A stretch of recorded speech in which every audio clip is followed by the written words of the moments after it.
North Carolina is one of my favorite states. It's not just because it is home to some of the best barbecue that this country has to offer, but there's also a lot of amazing things to do, places to explore, and it's got a rich history. But did you know that North Carolina is actually the 12th most dangerous state in America? Well, today we're going to find out why that is as we count down the top 5 scary places you need to visit in the Tar Heel state. Got it? Get it? Good, let's take a look. Number 5, the Bell Tower at Old Campbell. This is what remains of the Bell Tower from Old Campbell. Why is it scary? The story behind it is what makes it scary. The original Campbell was built in 1868, but it wasn't finished until 1899, 20 years later. There are 2 stories about how this place got so destroyed. One says a fight broke out between 2 groups of freed slaves who were working on the jail. Another story says it was an earthquake. Both of those stories are probably true. Yeah, earthquakes do happen here, but that wouldn't explain the whole fight thing. Either way, the jail didn't last long after that. It was abandoned pretty much right away, mainly because they had to abandon it after that fight or earthquake, whatever happened. And it didn't help that it really sucked as a jail. If you ever go here, you'll see that there's like no windows. That doesn't seem like a good idea for a jail. Also, the town of Caldwell, where you'll find the jail, was once known as Hell's Half Acre. That was back in the late 1800s when it was a mining town. And I guess the name came from how dirty and dangerous it was. Still, there's something about this old bell tower that creeps me out. Number 4, Old Town Murfreesboro.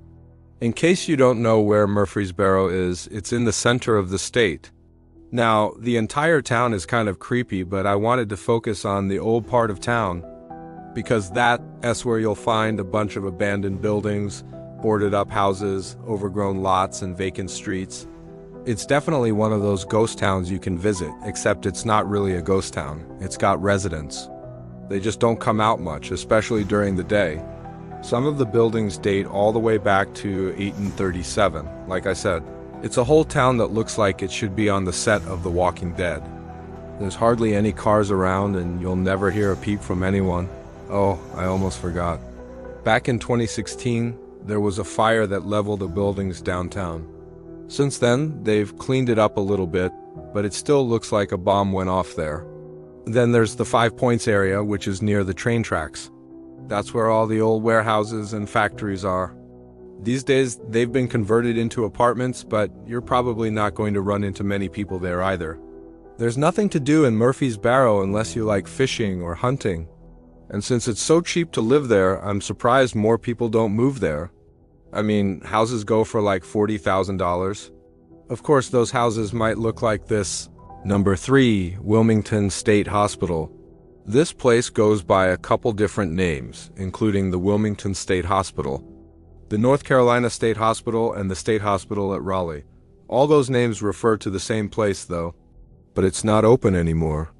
It closed its doors in 1991. It was active from 1858 to 1991. So it was open for 133 years. Now, this is on your typical spooky abandoned hospital that you think of when you hear this type of story. I mean, it's not abandoned. It's now apartments and stuff, but the hospital itself is just sad. It's broken down, crumbling apart, and overgrown with weeds. Even though it's not being used as a hospital anymore, it's still considered the largest psychiatric hospital in the world. That's probably what makes it so creepy. I mean, how many people have died or lost their mind inside this place? Nobody really knows, but if you want to check it out, you can. A few of the buildings are open and being used. But if you want to get a look at the main building, you're going to have to hike through the woods, a ways go over a small creek on this rickety old bridge, then walk across the grass hoping you don't get bitten by a snake, and then you'll get a good look at the outside of the hospital. Number 2, the Moose Mansion. The Moose Mansion was once a proud symbol of Asheville's Gilded Age social prominence. Built in 1889 by lumber baron George Vanderbilt, the house was a showcase for the opulence and refinement of its time.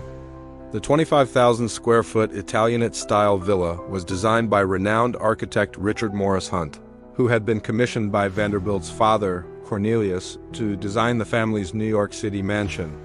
George's widow left the estate to her son in 1906, who subsequently leased the house to Edwin S. George for use as a dude ranch. After several failed business ventures, George deeded the house to his creditors in 1926, at which point it was sold at auction and became a private school for boys. During World War II, the mansion was purchased by the federal government and served as the administrative headquarters for the Selective Service. In 1950, the mansion was acquired by Carl Sandburg, the biographer of Abraham Lincoln and writer of The People, yes, among other works. He lived here until his death in 1967. His widow donated the house to the city of Asheville, which continues to own the property.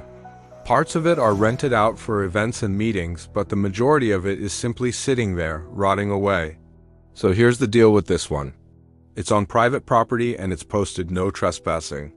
But there's really no way to get to the front of the house without trespassing. So you can kind of see the front of it from the road. But if you want to get close to it, you gotta trespass. If you're caught, you will get arrested. Is it worth getting arrested for? I don't know, that's up to you. Alright, before we get to number 1, the village of Buckshot. This is another ghost town, or at least it's supposed to be. There's a few homes here and there that aren't abandoned, but for the most part, it is a ghost town. It was established in the late 1800s when a railroad line was extended to the area. Lumber mills and a general store were soon built in the village. The population peaked in the early 1900s when there were about 600 people living in Buckshot. But by the 1930s, the forest surrounding Buckshot had been depleted of commercially valuable timber. The paper mill shut down in 1941 and the population dropped dramatically. By 1950, only 100 people remained and the post office closed its doors. Today, there's less than 20 people living in Buckshot.